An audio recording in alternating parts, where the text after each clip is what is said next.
ابو فاضل كضيت القلم حتى اكتب العباس هوسه وبيها حط جفوف والرايه وطخ راس القلم ويقول ما بيحيل اكتب على الخبط قاع المسنايه.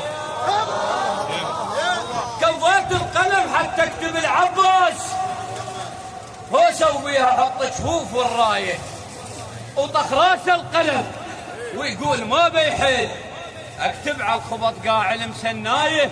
قلت له اعطيني حجه وجاوبان وقال خاف ازلف بقولا جر العبايه الشمر وانت تعرف عباس ما يرضاش يختاض وعلو يذبح الحكايه. الذبح 70,000 يصعب علي شطرين هو العقم من الخبط مايه. وقلت له على الوصف قال الوصف ريشات.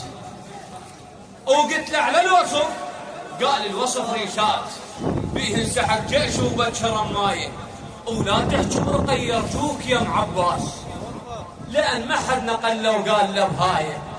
اذا يسمع خذوا تهجيه منها تصير حمره وتنقلب قاع الله دمايه. للعماره الحيهم للعرب. حيهم